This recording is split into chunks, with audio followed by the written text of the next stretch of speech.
এঙ্গেজমেন্টের পার্টিতে আমার হবু বর আমাকে রেখে আমার মামাতো বোনকে রিং পরিয়ে দেয়। সবাই অবাক হয়ে তাকিয়ে আছে। আমার কানে শুধু একটা কথাই বাজছে, উইল ইউ মেরি মি ফ্রিলিয়া। চোখ উপচে জল গড়িয়ে পড়ছে, অপমানে মাথা নিচু হয়ে গেছে। পার্টিতে লোকজন ভরপুর, সবাই আমার দিকে অন্যরকম চোখে তাকাচ্ছে।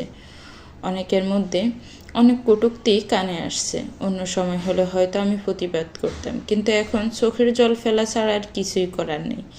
কিছুক্ষণ আগে বেশ জাঁকজমকভাবেই আমার এঙ্গেজমেন্টের আয়োজন করা হয়েছিল। বিয়েটা পারিবারিকভাবেই ঠিক করা হয়েছিল। শুনেছিলাম বিহান হবু বর আমাকে অনেক ভালোবাসে। আব্বু এখন আমাকে বিয়ে দিতে রাজি ছিল না, সেই নাকি অনেক কাঠখড় পুড়িয়ে আব্বুকে রাজি করিয়েছে। আমি প্রথমে জেদ ধরে বসেছিলাম, এখন বিয়ে করব না, সবেমাত্র এইচএসসি পরীক্ষা দিয়েছি, এখন সময় সিল করার, আর এখনই বিয়ে নামক ফেরা নিতে চাইনি। কিন্তু বিহানের সাথে কথা বলার পর আমার বিহানকে ভালো লেগে যায়, তাই বিয়েতে রাজি হয়ে যায়। দুই পরিবার মিলে বিয়ের দিন তারিখ ঠিক করে আর বড় সড়ো করে একটা এঙ্গেজমেন্ট পার্টি আয়োজন করে। আমি তাসনিম জাহান রিয়া এবার এসএসসি পরীক্ষা দিয়েছি। আমার বড় একজন ভাই আছে। অ্যানাউন্সমেন্ট করার পর আমরা দুজনে স্টেজে উঠি। আমাদের সাথে আমার মামাতো বোন প্রিলিয়াও স্টেজে ওঠে। যখন রিং পরানোর সময় হয় তখন বিহান আমাকে রেখে আমার মামাতো বোনের সামনে হাঁটু গেড়ে বসে প্রপোজ করে ফেলে, উইল ইউ মেরি মি ফ্রিলিয়া। ফিলিয়া আপুও হাসি মুখে প্রপোজাল অ্যাকসেপ্ট করে নেয়। তখনই আব্বু এগিয়ে আসে। আব্বু চিৎকার করে বলে, এটা কোন ধরনের অসভ্যতামি? তুমি রিয়াকে রেখে ফ্রিলিয়াকে কেন রিং পরিয়েছ? আমার মেয়েকে সবার সামনে অপমান করার সাহস তোমাকে কে দিয়েছে? আব্বু বিহানকে আরও কিছু বলার আগে মামা এসে আব্বুকে টেনে নিয়ে চলে যায়। আমি নিজেকে আর ঠিক রাখতে পারলাম না, বিহানের কলার চেপে ধরলাম। আচমকা বিহানের কলার চেপে ধরায় বিহান অপ্রস্তুত হয়ে পড়ে। গলার স্বর নিচু করে বলে, রিয়া কলার ছাড়ো। না, ছাড়বো না। আপনার লজ্জা করছে না? একজনকে রেখে আরেকজনকে রিং পরিয়ে দিয়েছেন, তাও আবার যাকে রিং পরানোর কথা ছিল তার মামাতো বোনকে। আপনি আমার সাথে কেন এমন করলেন? কি অন্যায় করেছিলাম আমি আপনার সাথে, যার জন্য আপনি এভাবে আমাকে সবার সামনে হাসির পাত্র বানালেন? চুপ করে আছেন কেন? উত্তর দিন, উত্তর দিন আমার প্রশ্নের। দেখো রিয়া, তোমার সাথে আমার বিয়ে ঠিক হওয়াটা ছিল একটা মিস্টেক।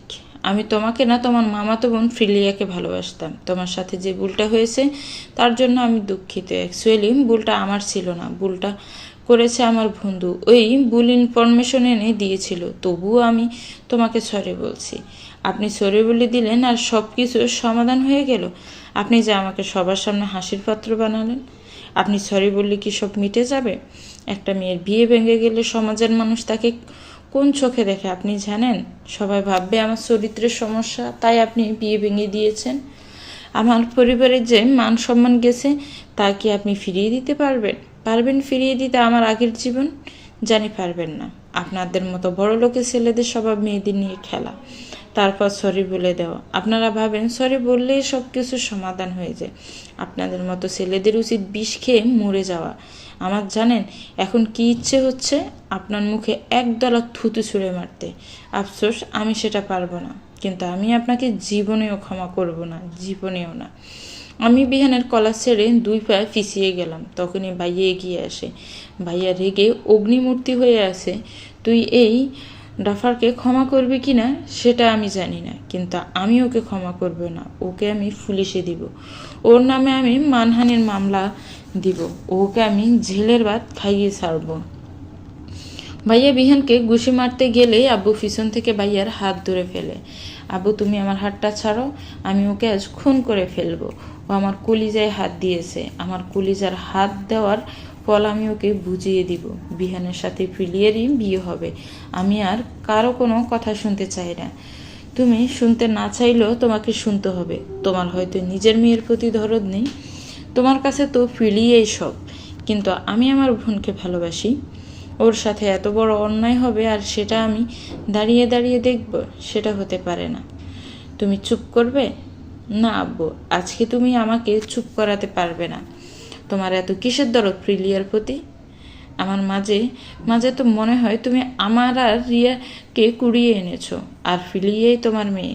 শাওন, আব্বু হাত উঠাতে গিয়েও নামিয়ে ফেলে। হাত নামিয়ে নিলে কেন? মারো আমাকে, মারো। আমি তো জানি তুমি আমাদের ভালোবাসো না। আমার বোনের সাথে যারা অন্যায় করেছে আমি তাদের কাউকে ছাড়ব না। আব্বু তুমি একদিন পস্তাবে। কথাগুলো বলেই ভাইয়া লাথি দিয়ে চেয়ার উল্টে ফেলে দিয়ে চলে যায়। বর্তমানে ঘাড়ে কারো হাতের ছোঁয়া পেয়ে আমি পিছন ঘুরে তাকাই। আমার ঠিক পিছনে মামুনি দাঁড়িয়ে আছে। আমি মামুনিকে দেখে জাপটে জড়িয়ে ধরি। ফুফি আমার মাথায় হাত বুলিয়ে দিতে দিতে বলে, একদম মন খারাপ করিস না রিয়া। আজকে তোকে যারা অপমান করেছে তারা তাদের প্রাপ্য শাস্তি পাবে। আমি তোকে বিহানের থেকেও ভালো ছেলের সাথে বিয়ে দিব। তোকে আমার থাক মামুনি, তোমাদের আর আমার বিয়ের চিন্তা করতে হবে না। আমি আর মানুষের সামনে হাসির পাত্র হতে চাই না। আব্বুও তো আমার ভালো ছেলের সাথেই বিয়ে ঠিক করেছিল। এটা হলো ভালো ছেলের রূপ। তোমরা আমার বিয়ে নিয়ে বাবা বন্ধ করো প্লিজ। আমি মামুনির থেকে নিজেকে ছাড়িয়ে এক পলকে স্টেজের দিকে তাকাই। স্টেজে হাসি মুখে দাঁড়িয়ে বিহান আর পিলি আপু ছবি তুলছে। আমি এক দৌড়ে রুমে চলে আসি। রুমে এসে ফ্লোরে বসে পড়ি। এর আগে কখনো আমাকে এতটা অপমানিত হতে হয়নি। আমি জানতাম পিলি আপু আমাকে সহ্য করতে পারে না, তাই বলে এভাবে সবার সামনে ছোট করবে। মাথায় কারো হাতের আলতো স্পর্শ পেয়ে আমি মুখ তুলে তাকাই। আমার সামনেই বসে আছে আব্বু। আব্বুকে দেখেই আমি চাপটে জড়িয়ে ধরে কেঁদে দেই। আব্বু আমি তো এখন বিয়ে করতে চাইনি, তোমাদের কথায় আমি বিয়েতে রাজি হয়েছিলাম। তাহলে আমাকে কেন এভাবে সবার সামনে অপমানিত হতে হলো? মালে আমাকে ক্ষমা করে দিস। আমি তোর জন্য সঠিক পাত্র নির্বাচন করতে পারিনি। আমার কারণে আজকে তোকে অপমানিত হতে হলো। আমি চেয়েও কিছু করতে পারিনি। অনেক কিছুই তোর অজানা। সে অজানার কারণে আজকে আমাকে চুপ করে থাকতে হলো। মামুনি তোমার আব্বুকে একটা সুযোগ দিবে না নিজের ভুল শুধরে নেওয়ার? আমি তোমার বিয়ে মারে আমাকে ক্ষমা করে দিস। আমি তোর জন্য সঠিক পাত্র নির্বাচন করতে পারিনি। আমার কারণে আজকে তোকে অপমানিত হতে হলো। আমি চেয়েও কিছু করতে পারিনি। অনেক কিছুই তোর অজানা। সে অজানা কারণে আজকে আমাকে চুপ করে থাকতে হলো। আমি আব্বুকে মাঝে থামিয়ে দিয়ে বললাম, কি সেই কারণ যার কারণে নিজের মেয়ের অপমানে তোমাকে চুপ থাকতে হয়েছে? বলো আব্বু, আমি জানতে চাই। সময় হলে আমি তোমাকে বলবো। সবটা তোমাকে আর তোমার ভাইয়াকে বলার মতো সময় হয়নি। তোমরা এখন ছোট। এসব বলে তোমাকে মনটা আমি বিষিয়ে দিতে চাই না।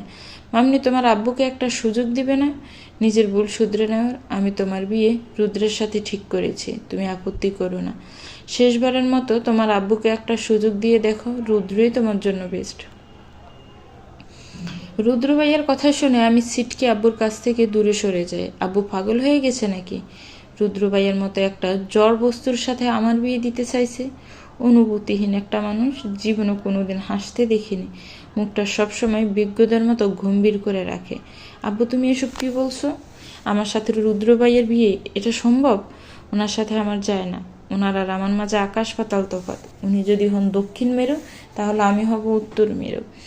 তোমার আব্বুর উপর তোমার ভরসা নেই? মানুষ জীবনে একবারই ভুল করে, বারবার না। আমি একবার ভুল করেছি বলে বারবার করব না। আমি জানি তুমি রুদ্রের সাথেই ভালো থাকবে। রুদ্র তোমাকে আগলে রাখবে, এটা আমার বিশ্বাস। রুদ্রের মতো ছেলে হয় না। আমি তোমাকে জোর করব না। সবটাই তোমার ইচ্ছের উপর ডিপেন্ড করছে। আব্বুর দিকে এক পলক তাকায়। আব্বু মনে প্রাণে চাইছে আমি যাতে হ্যাঁ বলি। আব্বু একটা কথা ঠিকই বলেছে, রুদ্র ভাইয়ের মতো ছেলে হয় না। উনি অনেক দায়িত্ববান একজন মানুষ। কোনো কিছুর দায়িত্ব নিলে সেটা হেলাফেলা করেন না। তবু আমি আব্বুর কাছ থেকে সময় চেয়ে নিলাম ভাবার জন্য। আজকের দিনটা অনেক সুন্দর। আকাশটাও অনেক সুন্দর। চৈত্র মাসে ঝকঝকে নীল আকাশ। আকাশ তুলের নাই রাশি রাশি মেঘ ভেসে বেড়াচ্ছে। আজকে আমার মন খারাপ, ভীষণ মন খারাপ। ভাইয়ার ফোন বন্ধ, এখনো বাসায় ফিরিনি। এদিকে বিয়েতে হ্যাঁ বলে দিয়েছি, তার জন্য টেনশন হচ্ছে। ওনার মতে তো আমার এখন ফিডার খাওয়ার বয়স। সেখানে আমি ওনাকে বিয়ে করার জন্যই হয়ে গেলাম। অন্য কাজিনদের সাথে আমার যেরকম সম্পর্ক ওনার সাথে ঠিক তেমন না। উনি হই হুল্লোড় একদম পছন্দ করেন না। সেদিকে আমার কাজিন জাতি হুল্লোড় প্রিয়। উনি আমাদের বাড়িতে তেমন আসেন না, তাই ওনার সাথে আমার তেমন সখ্যতা গড়ে ওঠেনি। অন্য কাজিনদের সাথে আমার সম্পর্ক তুই তুমিতে থাকলেও ওনার সাথে আমার সম্পর্কটা তুমি আপনিতেই আটকে আছে। আমার এসব ভাবনার মাঝে আমার ফোনটা বেজে ওঠে। ফোনের স্ক্রিনের নামটা দেখে আমি রেলিং থেকে পড়তে পড়তে বেঁচে যাই। ফোনের স্ক্রিনে রুদ্র ভাইয়ের নামটা জল জল করছে। বিস্ময়ে আমার মুখটা হা হয়ে যায়। রুদ্র নামের কোনো প্রাণীর নাম্বার যে আমার কল লিস্টে আছে সেটাই হয়তো আমার মনে ছিল না। বিস্ময় কেটে গিয়ে একরাশ ভয় আমাকে ঘিরে ধরেছে। আমি বিয়েতে হাঁ বলেছি বলে কি উনি আমাকে বকাঝকা বা থ্রেট করার জন্য ফোন দিয়েছেন? আমি বাবা ভাবি বাদ দিয়ে কলটা রিসিভ করলাম। রিসিভ করতে গম্ভীর পুরুষালী কণ্ঠস্বর কর্ণকুহুর হলো, হ্যালো। আমি কিছু বলার আগেই মনে হলো উনি কলটা কেটে দিলেন। ফোনটা কান থেকে নামিয়ে দেখি আমার ফোনটাই বন্ধ হয়ে গেছে। 2 দিন ধরে তো ফোন চার্জে দেওয়া হয় না। ফোনটা চার্জে দিয়ে মাথায় ভালো করে ওড়না টেনে রুম থেকে বের হয়ে এলাম। ডাইনিং রুমে আসতে ফিলিয়া আপুর সাথে দেখা চোখাচোখি হয়ে গেল। আমি চোখ সরিয়ে নিলাম। একটা মানুষ কতটা নির্লজ্জ হলে এখনো আমাদের বাসায় থাকতে পারে। আম্মু গম্ভীর মুখে দাঁড়িয়ে আছে। আমি ফিলিয়া আপুকে জাস্ট ফাত্তা না দিয়ে একটা চেয়ার টেনে বসে পড়লাম। আম্মু আমার খাবার দাও, খুব ক্ষুধা লাগছে। কথাটা বলেই আমার ছোট মামা ছেলে জাইনের সাথে ফাজলামো শুরু করলাম। ফিলিয়া আপুকে দেখে মনে হচ্ছে আমাকে এমন স্বাভাবিক আচরণ করতে দেখে ভীষণ অবাক হয়েছে। গতকালের ঘটনার পর আমার যেখানে কেঁদে কেটে বাসানোর কথা সেখানে আমি এত হাসি খুশি। সে হয়তো ভেবেছিল আমি বিহানকে ভালোবাসি, কিন্তু বিহানের প্রতি আমার সেটা শুধুই ভালো লাগে। গতকাল তোর লজ্জায় অপমানে কান্না চলে এসেছিল। রিয়া, তুই এতক্ষণ কোথায় ছিলি? গতকালের পর তো তোকে দেখলামই না। আমি এতক্ষণ কোথায় ছিলাম সেটা তোমাকে কেন বলতে যাব? আমি কি তোমার কর্মচারী যে মিনিটে মিনিটে তোমার সাথে দেখা করতে হবে? যত সব। আমার কথা শুনে আপু চুপসে যায়। তবু নিজের মুখে হাসি হাসি ভাব নিয়ে এসে বলে, রিয়া, আজকে আমি আর বিহান শপিং করতে যাব, তুই আমাদের সাথে যাবি? আমি মানুষের জামাইয়ের লগে শপিংয়ে যাই না। আমি আমার নিজের জামাইয়ের সাথে যাব। আর আমার হবু বরের যথেষ্ট টাকা আছে আমাকে শপিং করিয়ে দেওয়ার জন্য। কোনো বিহাইন্না টিহাইন্নার টাকা দিয়ে আমার শপিং করতে হবে না। ফিলিয়া আপু কড়া গলায় বলল, বিহান আমার উঠবি হাজবেন্ড, ও তো দুলাভাই হয়, সম্মান দিয়ে কথা বল। এত কিছু করার পরেও তোমাকে যথেষ্ট সম্মান দিয়েছি বলেই এখন এখানে বসে গিলতে পারছো। যদি সম্মান না করতাম তাহলে এতক্ষণে ঘাট ধাক্কা দিয়ে বাসা থেকে বের করে দিতাম। আর তোমার ওই সো কল্ড উঠবি রেসপেক্ট, হা হা হা। যাই হোক, তোমাদের যাতে আর আমাদের বাসায় না দেখি, মানে তোমাকে আর তোমার মা বাবাকে, খেয়ে দিয়ে বিদায় হও আমাদের বাসা থেকে। আর ভেবো না তোমার উডবিকে নিয়ে আমি জেলাস ফিল করছে। আমি যাকে নিজের লাইফ পার্টনার হিসেবে পেতে চলেছি, তোমারটা তার নখের সমানও না। আর কোনো বাক্য ব্যয় না করে আমি নিজের রুমে চলে আসলাম। রুমে আসার আগে আম্মুর মুখের দিকে তাকাতে ভুলিনি। আম্মুর ঠোঁটের কোণে ছিল প্রাপ্তির হাসি। রুদ্রভাই আমার দিকে এক ফা করে এগুচ্ছে, আর আমি এক ফা করে পিছনের দিকে যাচ্ছি। একসময় আমার পিঠ ঠেকে যায় রেলিংয়ের সাথে, কিন্তু রুদ্রভাইয়ের মাঝে কোনো ভাবান্তর নেই। উনি আমার দিকে ক্রমশ এগিয়ে আসছেন। একসময় উনি আমার খুব কাছে চলে আসলেন। ওনার নিঃশ্বাসের শব্দও আমি শুনতে পাচ্ছি। রুদ্রভাইয়া অন্যরকম একটা হাসি দিয়ে বলে, তোর খুব শখ না আমাকে বিয়ে করার? তোর বিয়ে করার মতো শখ আমি জন্মের মতো গুছিয়ে দিব। না থাকবি তুই, আর না থাকবে তোর শখ। আমি তোকে এখন এই ছাদ থেকে ধাক্কা দিয়ে নিচে ফেলে দিব। জানিস তো তুই কত তলার উপর দাঁড়িয়ে আছিস? না জানলে সমস্যা নেই, আমি বলে দিচ্ছি, তুই 8 তলার উপর দাঁড়িয়ে আছিস। তোর যা শরীর, এখান থেকে পড়লে তোর হাড্ডিও খুঁজে পাওয়া যাবে না। কথাগুলো বলে রুদ্রভাইয়া 1 মিনিট সময় ব্যয় না করেও আমাকে ধাক্কা দিয়ে ছাদ থেকে ফেলে দেন। আপনি এরকম করতে পারেন না, আপনি এতটা পাষাণ কি করে হতে পারেন? আমি এরকমটাই করতে পারি। ডক্টররা পাষাণী হয়, তাদের হার্ট বলতে কিছু থাকে না। তুই ভাব, একবার ডক্টর নিজের চোখের সামনে কত মানুষকে মরতে দেখে, যন্ত্রণায় কাতরাতে কাতরাতে মরে যায়। ডক্টররা সবটাই দেখে। অপারেশন করতে গিয়ে আমাদের হাতে কত রোগী তো মারা যায়। আমার হাতে এখনো মারা যায়নি। আমার হাতে না হয় তুই প্রথম মরলি। কথাগুলো বলে রুদ্রভাই আর 1 মিনিট সময় ব্যয় না করে আমাকে ধাক্কা দিয়ে ছাদ থেকে ফেলে দেন। আমি ভয়ে লাফিয়ে ঘুম থেকে উঠি। তরতর করে কপাল বেয়ে ঘাম পড়ছে, হার্টবিট ফাস্ট চলছে। হাত বাড়িয়ে বেডসের টেবিল থেকে পানির গ্লাস টানি, এক নিমেষে সম্পূর্ণ পানি খেয়ে ফেলি। ফোনের স্ক্রিনে তাকিয়ে দেখি 2:30 বাজে। এতক্ষণ আমি স্বপ্ন দেখেছিলাম? স্বপ্ন হলেও আমার ভয়ে আত্মা কাঁপছে, এটাই স্বপ্নই ছিল। আর রুদ্র ভাইয়া আমাকে কখনো তুই ডাকে না, উনি সবসময় আমাকে তুমি বলেই সম্বোধন করেন। আর আমাদের বাসাটা তো 7 তলা, তাহলে উনি আমাকে 8 তলা থেকে কি করে ধাক্কা দিয়ে ফেলে দিবেন? এসব ভাবনার মাঝে দরজায় ঠক ঠক আওয়াজ হয়। শব্দ শুনেই আমি ভয়ে লাফিয়ে উঠি। এত রাতে আমার রুমের দরজায় কে নক করছে? রুদ্র ভাইয়া না তো? রুদ্র ভাইয়া কি সত্যি সত্যি আমাকে খুন করার প্ল্যান?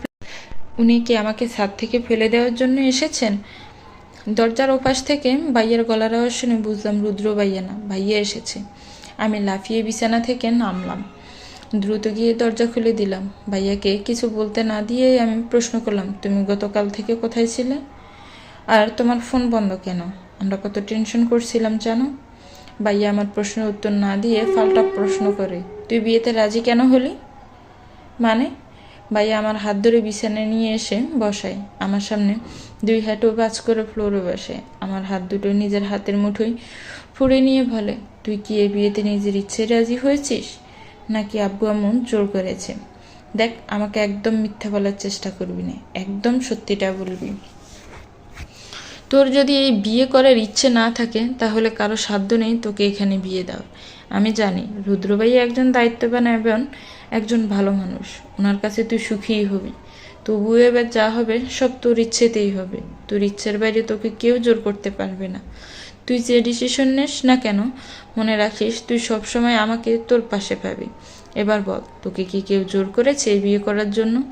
ভাইয়া, তুমি শুধু শুধু চিন্তা করছো। আমি নিজে থেকেই রাজি হয়েছি এই বিয়েটা করার জন্য, কেউ আমাকে জোর করেনি। সত্যি তো? সত্যি। ভাইয়া ফ্লোর থেকে উঠে আমার বিছানায় টান টান হয়ে শুয়ে পড়ে, হাত পা চারদিকে ছড়িয়ে ছিটিয়ে, মাথার নিচে 2 হাত বাজ করে দিয়ে আমার দিকে তাকিয়ে বলে, জানিস, তুই এই বাসা থেকে বিদায় হলে আমার ব্যাপক সুবিধা। জানতে চাস কেমন সুবিধা? আমি মাথা নাড়িয়ে হাঁ বললাম, যেমন ধর, সব জিনিস আমি বেদখল করতে পারবো, সারা বাড়ি জুড়ে থাকবে আমার রাজত্ব, আম্মুর ফেভারিট ডিশ রান্না করলে কাউকে ভাগ দিতে হবে না, সব আমি একা একা খেতে পারবো। আর এই বেডটা আমার রুমে ট্রান্সফার করব, এটার উপর আমার প্রথম থেকেই নজর ছিল। তুই ছোট হয় অলওয়েজ কান্নাকাটি করে সব নিয়ে নিস। তোমাকে আমি একদম আমার জিনিস দখল করতে দিব না। আমার সব জিনিসে চুলকানির পাউডার চিটিয়ে যাব, সেটা সময় হলেই দেখা যাবে। নে, এবার আমার ফাটা টিপে দে তো, তোর কারণে লাথি মারতে গিয়ে পায়ে ভীষণ ব্যথা পেয়েছি। নে, বড় ভাইয়ার যত্ন আত্মি কর। ভাইয়া আমার কোলের ওপর পা তুলে দেয়। আমি ভাইয়ার পা সরাতে সরাতে বলি, তুমি আমার বিছানা থেকে উঠো আর নিজের রুমে যাও। তোমার মতো হাতে আমার বিছানায় শুয়ে থাকলে বিছানা শক্ত হয়ে যাবে। এই, তুই বিছানায় কি করছিস? তোর তো ফ্লোরে থাকার দরকার। এখন থেকে শক্ত জিনিস থেকে অভ্যাস করে নে, হ্যাঁ, নাহলে পরে পস্তাবে। রুদ্র ভাইয়ের বিছানা যে শক্ত, লোহাকেও হার মানায়। আমি ভাইয়ের দিকে চোখ ফাঁকিয়ে তাকিয়ে বলি, তুমি কি যাবা না আমার রুম থেকে আম্মুকে ডাক দিব? আসছে আম্মুর সামসায়, কিছু না হতেই শুধু মেয়ে মেয়ে মেয়ে মেয়ে করে ছাগলের 3 নম্বর বাচ্চার মতো। আমি এখনো একটা ঘুরের মাঝে আছি। এত তাড়াতাড়ি আমার বিয়ে হয়ে যাবে সেটা আমার কল্পনারও বাইরে ছিল। আজকে দুপুরবেলা হুট করে আম্মু আমাকে ঘুম থেকে টেনে তুলে একটা শাড়ি হাতে দিয়ে ওয়াশরুমে পাঠিয়ে দেয়। ওয়াশরুম থেকে ফ্রেশ হয়ে বের হতে আম্মু আমাকে খাওয়াতে শুরু করে। বড় বড় লোকমা একটার পর একটা আমার মুখে ঠেলে ঠেলে ঢুকাচ্ছে। আম্মু আমাকে দ্রুত খাইয়ে দিয়ে চলে যায়। একটু পরেই আমার কাজিনরা এসে আমাকে সাজানো শুরু করে। তাদেরকে আমি এত প্রশ্ন করে যাচ্ছি যে আমাকে কেন সাজানো হচ্ছে, আমাকে কেন শাড়ি পরানো হচ্ছে, কিন্তু কেউ আমার একটা কথার উত্তর দিল না। রোবটের মতো আমাকে মূর্তি সাজিয়ে যাচ্ছে।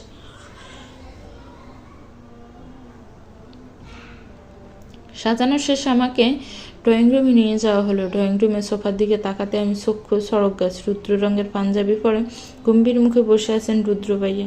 ঈষৎ জামরাঙ্গা ঠোঁটগুলো কামড়ে ধরে এদিক ওদিক তাকাচ্ছেন। তখনই কোনো এক কাজিন আমার কানের কাছে ফিসফিস করে বলে, রুদ্র ভাইয়া আর তোর সইছে না তোকে নিজের করে পাবার জন্য, তাই তো 1 সপ্তাহ পরের বিয়ের ডেট আজকে নিয়ে আসছে। বেচারা চোখ কেমন এদিক ওদিক ঘুরছে নিজের হবু বউকে বধূ রূপে দেখার জন্য। আমার গাল জোড়ে রক্তিম আবার ছড়িয়ে গেল, লজ্জায় আর আড়ষ্টতায় কাছুমাছু হয়ে গেলাম। হঠাৎই রুদ্রভাইয়ের সাথে চোখাচুকি হয়ে গেল। ওনার চোখ দেখে বোঝা যাচ্ছে না উনি বিয়েতে খুশি নাকি অসুখী। মুখের সাথে চোখেও যেন ওনার গম্ভীরতা বিরাজ করছে। আমি দ্রুত চোখ নামিয়ে নিলাম। সব কাজিনরা যখন আমাকে রুদ্রভাইয়ার পাশে বসিয়ে দিল তখন আমি চমকে উঠলাম। চমকে ওনার দিকে তাকালাম। ওনার দৃষ্টির সামনে নিবেদিত। আমি লজ্জা আড়ষ্ট হয়ে বসে রইলাম। কয়েক মিনিট পর হতে বিয়ে পড়ানো শুরু হলো। অল্প কিছুক্ষণের মাঝে বিয়ে পড়ানো শেষ হয়ে গেল। বিয়ে সম্পূর্ণ হতে বরাত পুরুষালে কর্ণপুর হলো। আমাদের এখন যাওয়া উচিত, রাত অনেক হয়েছে। এখন না বের হলে বাসায় পৌঁছাতে পৌঁছাতে অনেক দেরি হয়ে যাবে। আমি চমকে রুদ্রভাইয়ের দিকে তাকাই। কাজিনরা আমার দিকে তাকিয়ে মিটিমিটি হাসছে। সবাই রুদ্রভাইয়ের কথার উল্টো মিনিং বের করছে। সবাই হাসাহাসি করছে আর ফাজলামি করছে। রুদ্রভাইয়া তাকাতে সবাই চুপ হয়ে যায় ভদ্র বাচ্চার মতো। ব্যালকনিতে রাখা ডিবানে বসে আছি। সত্যি আমার পোড়া কপাল। আমার কোনো স্বপ্নই পূরণ হলো না। উরুম দুরুম বিয়ে হয়ে গেল, এমনকি ঠিক করে কাঁদতেও পারলাম না। বিদায়ের সময় যখন আমি আম্মুকে জড়িয়ে ধরে কাঁদছিলাম তখনই রুদ্রভাইয়া এসে তাড়া দেওয়া শুরু করে। রুদ্রভাইয়ার কথায় রুদ্রভাইয়ার কাজিন আমাকে আম্মুর কাছ থেকে টেনে নিয়ে এসে গাড়িতে বসিয়ে দেয়। গাড়িতে বসতে গাড়ি চলতে শুরু করে। বাড়িতে আসতে আমাকে এই রুমে রেখে যাওয়া হয়, কারণ রুদ্রভাইয়ের রুম নাকি এখনো সাজানো কমপ্লিট হয়নি।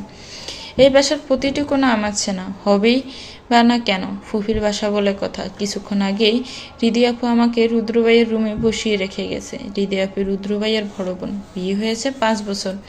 4 বছরের একটা মেয়েও আছে। আমি চোখ ঘুরিয়ে ঘুরিয়ে রুমটা স্ক্যান করছি। এ বাসা অনেকবার আসা হলেও এই রুমে তেমন আসা হয়নি। কারণ একটাই, রুদ্রভাইয়ের নিজের রুমে অন্য কারো উপস্থিতি ভালো লাগে না। আজকে তো রুমটা অন্যরকম সেজে উঠেছে। সারা রুম ফুলের গন্ধে মৌ মৌ করছে। ঠাস করে দরজা লাগানোর শব্দে আমি চমকে সামনে তাকালাম। রুদ্রভাইয়া এসেছে। রুদ্রভাইয়াকে দেখে আমি গুটিয়ে খেলাম। কেমন যেন অদ্ভুত অনুভূতি হচ্ছে। আমি কি করব বুঝতে পারছি না। রুদ্রভাইয়ার ফুফি তো বলছিল স্বামী বাসর ঘরে আসলে পায়ে ধরে সালাম করতে, কিন্তু আমাদের ইসলাম ধর্মে তো আল্লাহ ছাড়া আর কারো সামনে মাথা নত না করতে। রুদ্রভাইয়াকে আমার দিকে এগিয়ে আসতে দেখে আমি জড়সড় হয়ে বসলাম। রুদ্রভাইয়া এসে ঠিক আমার সামনে দাঁড়ালো। রুদ্রভাইয়া বরাবরের মতো গম্ভীর কণ্ঠে বললেন, আমাকে দেখে এত আনইজি ফিল করার কিছু হয়নি। তোমাকে আমার কিছু বলার আছে। আমি এবার রুদ্রভাইয়ের দিকে চোখ তুলে তাকালাম। রুদ্রভাইয়া একটা দীর্ঘশ্বাস ফেলে বলতে শুরু করলেন, এই কথাগুলো আমার আগেই বলা উচিত ছিল। আমি বলার চেষ্টাও করেছিলাম, কিন্তু বলার সুযোগ পাইনি। হয়তো তোমার সাথে অন্যায় করা হচ্ছে, কিন্তু আমি নিরুপায়। আমি আমার মাকে খুব ভালোবাসি। এতটা ভালো হয়তো আমি নিজেকেও বাসিনি। আম্মুর কথা আমি কোনোদিনও ফেলতে পারি না, তাই তো তোমাকে বিয়ে করতে হলো। আম্মুকে আমি অনেক বোঝানোর চেষ্টা করেছিলাম, কিন্তু আম্মু বুঝতে নারাজ। তোমাকে তার পুত্রবধূ হিসেবে চাই। আমি বিয়েতে রাজি না হলে খাওয়া দাওয়া সব বন্ধ করে দিবেন। এক ফোঁটা পানিও খাবেন না। আমি বিয়েতে রাজি হলেও বাড়ি ছেড়ে চলে যেতে চেয়েছিলেন, কিন্তু আম্মু দিব্যি দিয়ে বসে। আমি দিব্যি বিশ্বাস না করলেও আম্মুর লাইফ নিয়ে বিন্দু পরিমাণ রিস্কও নিতে চাই না। তোমাকে ফোনও দিয়েছিলাম, কোনো কারণে হয়তো কল কেটে গিয়েছিল। এরপর থেকে তোমার ফোন বন্ধ ছিল, আর আম্মুও জেনে গিয়েছিল বিয়ে ভাঙার জন্য আমি তোমাকে ফোন করছি। আম্মু তখন বলেছিল যদি আরেকবার আমি তোমার সাথে যোগাযোগ করার চেষ্টা করি তাহলে আম্মু বাসা ছেড়ে চলে যাবে। আপনি এগুলো আমাকে কেন বলছেন? আমি কোনো সিনেমার নায়ক না যে আমার অমতে বিয়ে হয়েছে বলে তোমার উপর অত্যাচার করব। আমি অবুঝ নই। যেখানে আমি ছেলে হয়ে বিয়ে ভাঙতে পারিনি সেখানে তোমার পক্ষে তো অসম্ভব। তার উপর তোমার আগে একটা বিয়ে ভেঙেছে। এখানে দোষ তোমার না, আমার। এই অন্যায়ের জন্য আমাকে যা করতে হবে তাই করব, কিন্তু তোমাকে নিজের স্ত্রী হিসেবে মানতে পারবো না। তোমার সাথে আমার ঠিক যায় না। আমি নিজেকে বোঝানোর চেষ্টা করেছিলাম, কিন্তু তোমাকে ভালোবাসা বা নিজের স্ত্রী হিসেবে মেনে নেওয়া আমার পক্ষে সম্ভব না। তুমি আমার থেকে বয়সে অনেকটাই ছোট, আর তুমি আমার কাজিন। এই ব্যাপারগুলো আমার কাছে বিশ্রী লাগছে। তাই প্লিজ তুমি আমার বউ হবার বা নিজের অধিকার আদায়ের চেষ্টা করো না। বাহ, আপনি কত সহজে কথাগুলো বলে দিলেন। আপনি যত সহজে কথাগুলো বলে দিলেন, সব কিছু কি এতটাই সহজ? আমার কি কোনো সেলফ রেসপেক্ট নেই? আপনাদের বাসায় এমনি এমনি পড়ে থাকবো? আপনি আমার লাইফটা নষ্ট করে দিলেন। আমি তোমার জীবন নষ্ট হতে দিব না। কয়েক মাসের মাঝেই আমাদের ডিভোর্স হয়ে যাবে, আর এই ব্যাপার কেউ কিছু জানবে না। আমাদের ফ্যামিলি ব্যতীত আর কেউ কোনোদিন তোমার আমার বিয়ে অথবা ডিভোর্সের কথা জানবে না। তুমি যতদিন এখানে আছো ততদিন তুমি আমার দায়িত্ব। আরাফ আইমান রুদ্র কখনো নিজের দায়িত্ব অবহেলা করে না। কথাগুলো বলে রুদ্র ভাইয়া নিজের ড্রেস নিয়ে ওয়াশরুমে চলে গেলেন। আমার চোখ থেকে টুপটাপ অশ্রু গড়িয়ে পড়ছে, বুকে অসহনীয় ব্যথা হচ্ছে। এরকম জীবন তো আমার কাম্য নয়। আমি তো আমার স্বামীর দায়িত্ব না ভালোবাসা হতে চেয়েছিলাম। দোষ তো আমারই। আমার উচিত ছিল রুদ্র ভাইয়াকে কল করা, তাহলে আজকে এই দিন দেখতে হতো না। দরজা খোলার আওয়াজে আমি দ্রুত চোখের জল মুছে নিলাম। আমি নিজেকে কারোর সামনে দুর্বল প্রমাণ করতে চাই না। রুদ্র ভাইয়া ওয়াশরুম থেকে বের হতে আমি ওয়াশরুমে প্রবেশ করলাম। ফ্রেশ হয়ে বের হয়ে দেখি রুম ড্রিম লাইট জ্বলছে শুধু। উনি বিছানার এক সাইড হয়ে শুয়ে আছেন। আমি বিছানার এক পাশে দাঁড়িয়ে ভাবছি শুয়ে পড়বো না দাঁড়িয়ে থাকবো। সারা রাত এভাবে দাঁড়িয়ে থাকতে পারবো না। আমি ইতস্ত বোধ করতে করতে ওনাকে জিজ্ঞেস করলাম, আমি কোথায় শুভ? রুদ্র ভাই এতক্ষণ চোখ বন্ধ করেছিল। আমার কথা শোনার সাথে সাথে দপ করে চোখ খুলে ফেললেন। আমি একটু চমকে উঠু। উনি রাগ মিশ্রিত গলায় বললেন, আমার মাথায় শুভ ডাপার। এখানে কোনো সিরিয়াল হচ্ছে না, আর না আমি সেই সিরিয়ালের নায়ক। আমরা লিগ্যাল হাজব্যান্ড ওয়াইফ। আমরা বেড শেয়ার করতেই পারি। তোমার জন্য অন্য একটা অপশন আছে, তুমি চাইলে ব্যালকনিতে থাকতে পারো। উনি আবার চোখ বন্ধ করে ফেলেন। এদিকে ওনার কথা শুনে আমার মাথায় দুপ করে আগুন জ্বলে উঠছে। আমি ঠাস করে ওনার সাথে শুয়ে পড়লাম।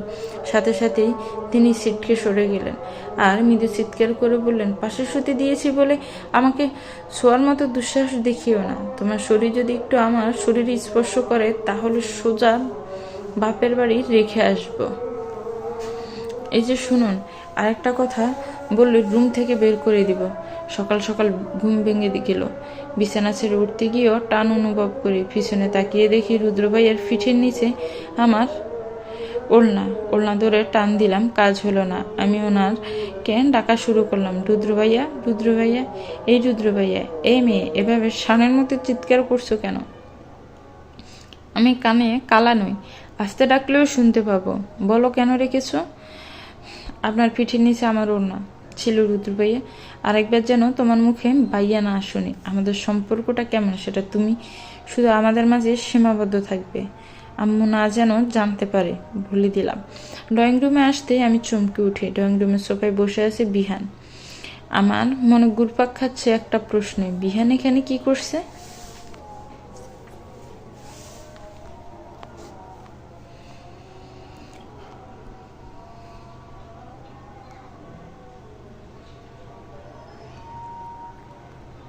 আমি চমকে পিছনে তাকাই। আমার ঠিক পিছনে দাঁড়িয়েছে রুদ্র ভাইয়া, মানে রুদ্রের কথা শুনে বিহান এদিকে তাকায়। মানে এখানে এভাবে না দাঁড়িয়ে থেকে ডাইনিংয়ের রুমে যাও। আরে মিস্টার বিহান যে, তা কি মনে করে আমার মতো একটা সামান্য ডক্টরের বাড়িতে? আপনার পায়ের ধুলো আমাদের বাসায় পড়লো, আমি তো ধন্য হয়ে গেলাম। বিহান রুদ্রের কথা পাত্তা না দিয়ে আমাকে উদ্দেশ্য করে বলে, রিয়া তুমি এখানে? ডক্টর রুদ্রের বাসায় তুমি কি করছো? বিহানের সাথে রুদ্রের আগে দেখা হয়নি। মামনির সাথে বিহানের পরিচয় হলেও রুদ্রের সাথে হয়নি। রুদ্র আমার বিহানের কোনো অনুষ্ঠানই ছিল না। আমি কি বলবো বুঝতে পারছি না। আমতা করে কিছু বলতে যাব, তার আগে রুদ্র থমথমে গলায় বলে, আপনি ওইদিকে নজর না দিয়ে এইদিকে দিন। রিয়া এখানে কি করছে সেটা আপনাকে না জানলেও চলবে। রিয়া তুমি ডাইনিং রুমে যাও। রুদ্রের চোখে আমি স্পষ্ট রাগের আভাস পাচ্ছি। তাই কোনো কথা না বাড়িয়ে সেই স্থান ত্যাগ করে আমি সোজা কিচেনে যাই। কিচেনে মামনি কাজ করছিল। আমি মামনিকে পিছন থেকে জড়িয়ে ধরে বলি, কি রান্না করছো মামনি? তুই আমাকে মামনি ডাকছিস কেন? প্লিজ মামনি, তুমি আমাকে এখন তোমাকে আম্মু ডাকার কথা বলো না। সবাই তোমাকে খালামণি ডাকলেও আমি কিন্তু ছোটবেলা থেকেই তোমাকে মামনি ডেকে আসছি। আমি আম্মু টাম্মু বলতে পারবো না। আমি তোমাকে সারা জীবন মামুনি বলেই ডাকবো। পাগলি একটা, ডাইনিং টেবিলে বস, আমি তোর জন্য খাবার নিয়ে আসছি। আজকে তোর ফেভারিট বিরিয়ানি রান্না করছি। তুমি সকাল সকাল ব্রেকফাস্টে বিরিয়ানি রান্না করছো, শুনলে তোমার ছেলে বাসা মাথায় করে ফেলবে। তোমার ছেলে তো হেলথ নিয়ে এক ডোক জল বেশি খায়। সকালে এই অয়েলি ফুড জীবনেও তোমার ছেলে খাবে না, বরং 101টা জ্ঞানের বাণী শুনিয়ে দিবে। ও ওর প্রিয় খাবার খাবে, আমাদের প্রিয় খাবার আমরা খাবো। ওর প্রিয় ঘাস টাস রান্না করে রেখে দিয়েছে। আমি গরম গরম বিরিয়ানি 1 প্লেট নিয়ে ডাইনিং রুমে বসে পড়লাম। 1 চামচ বিরিয়ানি মুখে দিতে যাব, তখনই বিহানের একটা কথা আমার কানে আসে। প্লিজ ডক্টর রুদ্র, আপনি আমার বাবার অপারেশনটা করে দেন। আমার মতো একটা সাধারণ ডক্টর দিয়ে আপনি আপনার বাবার চিকিৎসা করাবেন? আপনি না বলেছিলেন আমার থেকে বড় ডক্টর দিয়ে আপনার বাবার চিকিৎসা করাবেন? সেদিন আমি ভুল করেছিলাম, তার জন্য ক্ষমা চাইছি। আপনি আমার বাবার অপারেশন করাতে রাজি নন শুনে অন্য কোনো ডক্টর আমার বাবার অপারেশন করাতে রাজি হচ্ছে না, তো আমি কি করব? প্লিজ আপনি রাজি হয়ে যান অপারেশন করানোর জন্য, না হলে অনেক বড় ক্ষতি হয়ে যাবে। আপনি যত টাকা চান ততই দিব। আমাকে টাকা দেখাতে আসবেন না, আপনাকে কিনে নেওয়ার মতো ক্ষমতা আমার আছে। হার্টলেস মানুষের আমি হার্টের অপারেশন কি করে করব? এতগুলো মানুষের সামনে বিনা কারণে নিজের ছেলের দ্বারা একটা মেয়েকে অপমানিত হতে দেখেও যে লোক চুপ করে থাকে, আমার মনে হয় না সেই লোকের হার্ট আছে। আপনি এখন আসতে পারেন। আমি খাচ্ছিলাম আর মামনির সাথে কথা বলছিলাম। আমার দৃষ্টি স্থির হয়ে রুদ্রের দিকে। রুদ্র আমার দিকে অগ্নিদৃষ্টি নিয়ে তাকিয়ে আছে। উনি কেন রেগে আছেন সেটা আমি বুঝতে পারছি না। আমি ভয়ে ভয়ে চোখ নামিয়ে ফেললাম। আমার আর খাওয়া হলো না। কেউ আমার দিকে তাকিয়ে থাকলে আমি খেতে পারি না। পেট ভরে গেছে বলে রুমে চলে এলাম। কি ভয়ানক চাহনি! বুকে হাত দিয়ে লম্বা শ্বাস নিলাম। যেটা পড়তে পারো না সেটা পড়ো কেন? আমি চমকে পিছনে তাকাই। আমি ব্রু কুঁচকে বলি, মানে? আজকের পর থেকে তোমাকে যেন আর শাড়ি পরতে না দেখি। আপনি বললেই হলে নাকি? আমি আপনার ইচ্ছে মতো একদম চলবো না। আমি আমার মতো করে চলাফেরা করব। আপনি আমাকে নিজের স্ত্রী হিসেবে মানেন না, সেহেতু আমার ওপর কোনো বিষয় নিয়ে জোর করার অধিকার আপনার নেই। আপনি আপনার মতো থাকবেন, আমি আমার মতো থাকব। আপনি আমার লাইফে ইন্টারফেয়ার করবেন না, আমি আপনার লাইফে ইন্টারফেয়ার করব না। তোমার পর্সা ফেটে যে একটা তিল আছে সেটা সবাইকে দেখাতে হবে? আমি চমকে নিজের দিকে তাকাই। পেটের কাছ থেকে শাড়িটা সরে যাওয়ায় পেটের কিছু অংশ দেখা যাচ্ছে। আমি আঁচল দিয়ে পেট ডেকে ফেললাম। উনি ডোন্ট কেয়ার ভাব নিয়ে ওয়াশরুমে চলে গেলেন। লজ্জায় আমার মাথা কাটা যাচ্ছে। রুদ্র ওয়াশরুম থেকে বের হতেই আমি ওনার সামনে দাঁড়িয়ে বলি, আমি তো আপনাকে ভদ্র ভেবেছিলাম, কিন্তু আপনি তো দুনিয়ার অসভ্য। আপনার নজর ভালো না, আপনি মেয়েদের পেটের দিকে তাকিয়ে থাকেন। ছি, এখানে সি বলার কি আছে? দেখার জিনিস দেখবো না? তুমি দেখাইবা আর আমি দেখবো না? আমি চোখ রাঙিয়ে ওনার দিকে তাকিয়ে বলি, আপনি হুশ, একদম আমার সাথে চিৎকার করে কথা বলবে না। আমি বলেছি তাই দোষ। আর বিহান যা হা করে তাকিয়েছিল, জানো তখন আমার কি ইচ্ছে হচ্ছিল? ওই বিহানকে জাস্ট খুন করে ফেলতে, আর তোমাকে একটা থাপ্পড় মেরে বোঝায় শাড়ি কেমন করে পরতে হয়। আমি মেয়েদের গায়ে হাত তুলি না, তাই তুমি বেঁচে গেলে। আই সোয়ার, আরেকদিন যদি তোমাকে এভাবে শাড়ি পরতে দেখি, আমি জাস্ট তোমাকে খুন করে ফেলবো। প্রপারলি যেদিন শাড়ি পরতে পারবে সেদিন থেকে শাড়ি পরবে। আমি যেভাবে ইচ্ছে সেভাবে শাড়ি পরবো। আপনার কি ইচ্ছে হলে আমি বলিউডের নায়িকাদের মতো করে শাড়ি পরবো, তাতে আপনার কি? আপনারা তো জলে কেন? উনি আমার দিকে চোখ রাঙিয়ে তাকান, পরে কোনো বাক্য ব্যয় না করে সোজা রুম থেকে বের হয়ে যান। উনি রুম থেকে বের হয়ে যেতেই আমি লজ্জায় মিলিয়ে গেলাম। আমি এতক্ষণ দূরে সবার সামনে এভাবে ছিলাম। ভাগ্য ভালো আঙ্কেল বাসায় ছিল না, না হলে লজ্জায় মাথা কেটে যেত।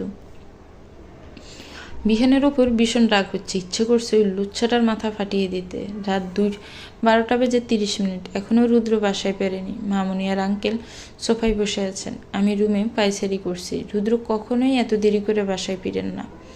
বাইরে প্রচুর বৃষ্টি হচ্ছে, তাই সবার টেনশনটা একটু বেশিই হচ্ছে।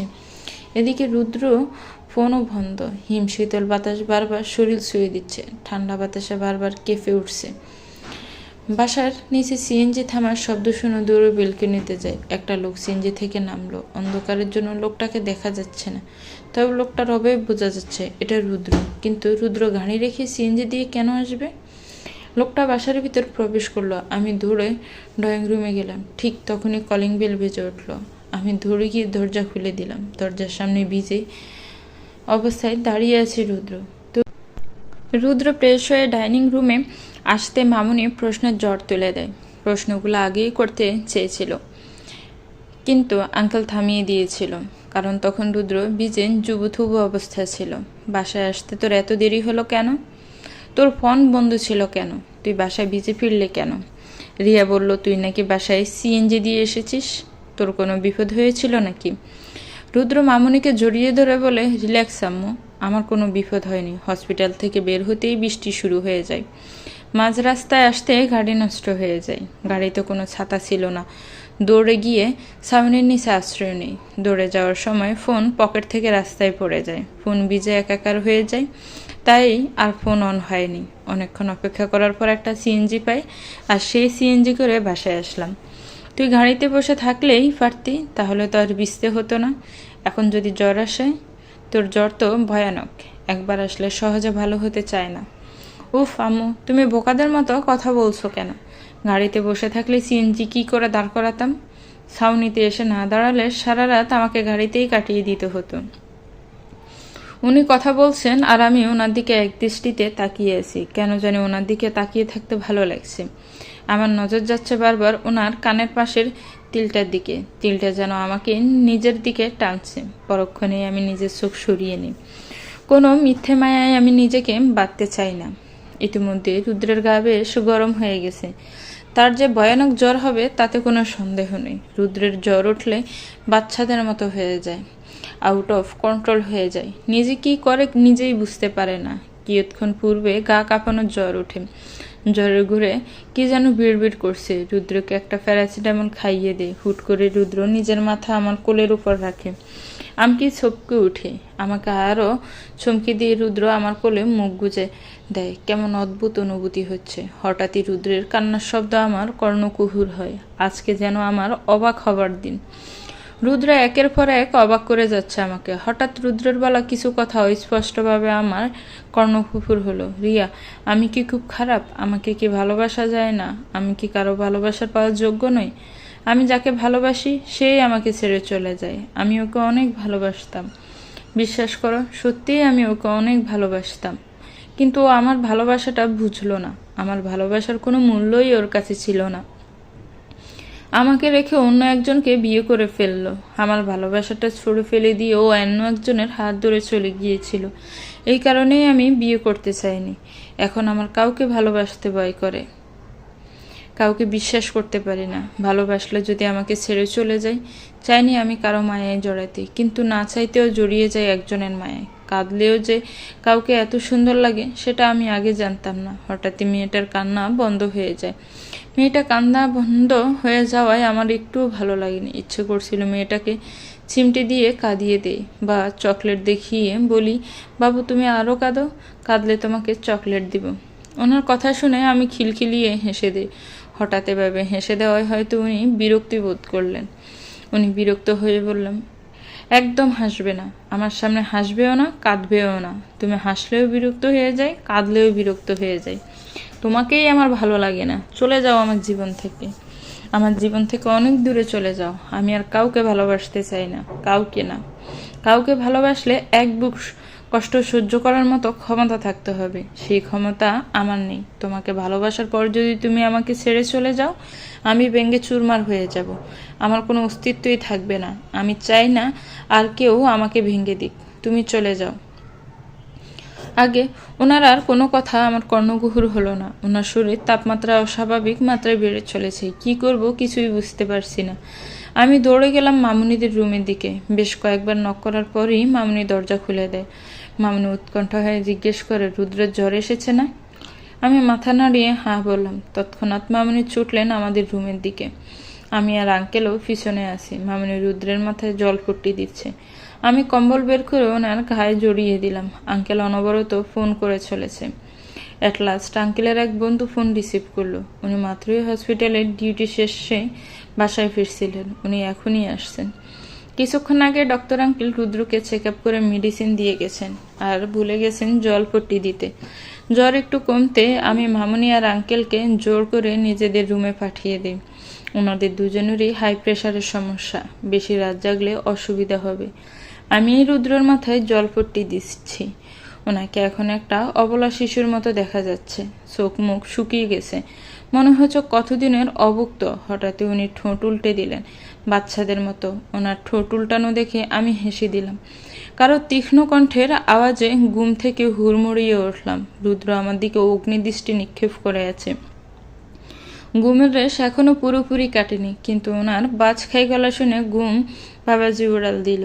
এই মেয়ে, তোমাকে আমি কি বলেছিলাম? আমাকে তুমি একটু স্পর্শ করবে না? তোমার সাহস হয় কি করে আমার হাতের উপর মাথা রেখে ঘুমানোর?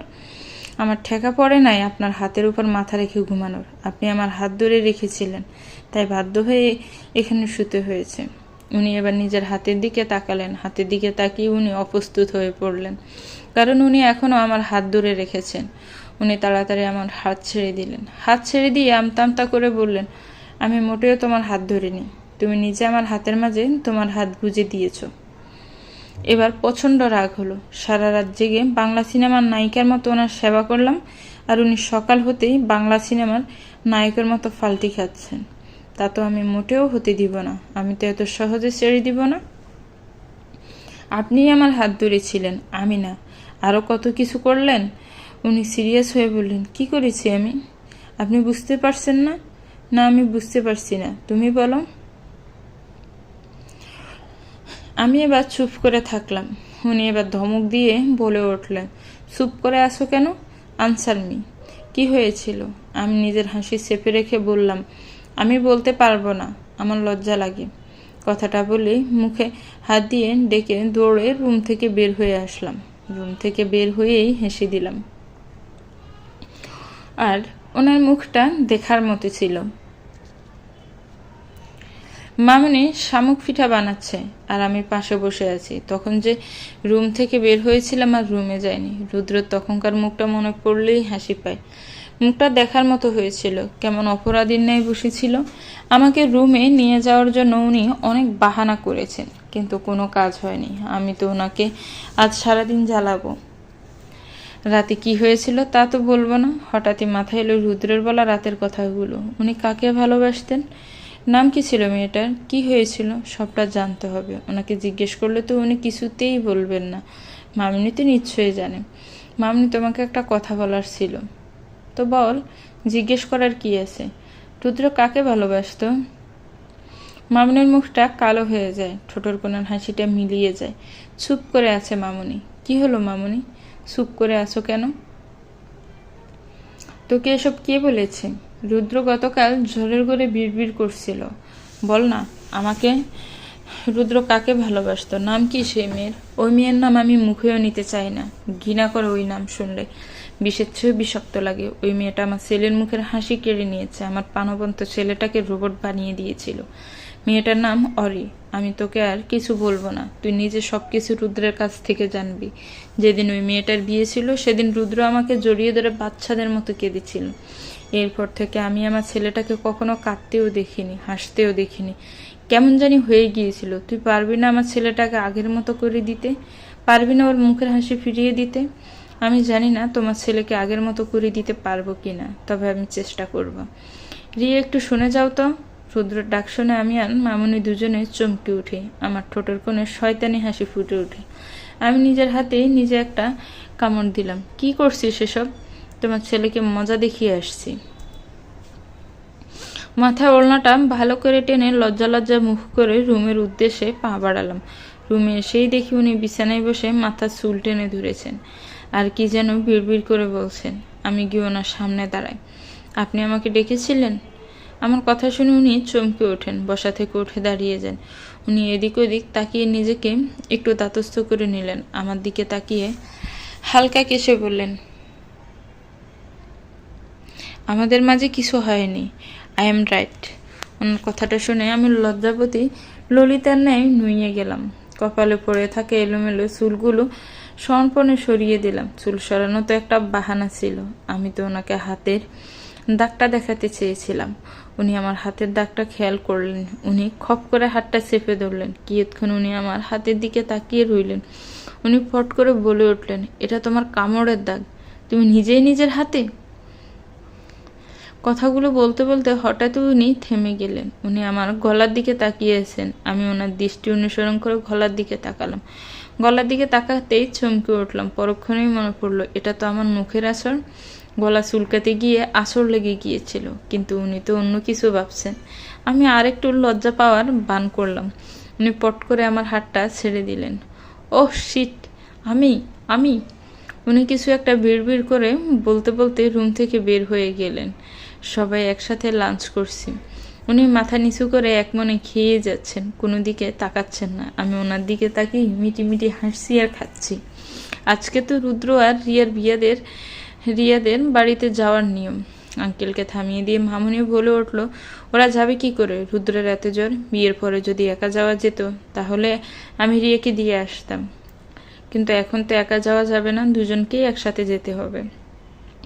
আম্মু আমি যাব, এবং আজকেই যাব। আমি নিশ্চুপ হয়ে খেয়ে যাচ্ছি, কিন্তু আমি একদম ঠিক আছি। তোমার আমাকে নিয়ে টেনশন করতে হবে না, আজকে বিকালেই যাব। উনি চলে গেলেন। আমি নিঃশব্দে টেবিল ছেড়ে উঠে পড়লাম। বাসাতে বসেছে অনেকক্ষণ। ভাইয়া আর আম্মু বাসায় নেই। আম্মু কিচেনে রান্না করছে। নতুন জামাই বাড়িতে এসেছে, তার জন্য স্পেশাল কিছু তো করতেই হবে। কিচেন থেকে সোজা নিজের রুমে চলে এলাম। আচমকা আমার আগমনে উনি থতমত খেয়ে গেলেন। চটজলদি শার্ট গায়ে দিয়ে ব্যস্ত হয়ে পড়লেন শার্টের বোতাম লাগাতে।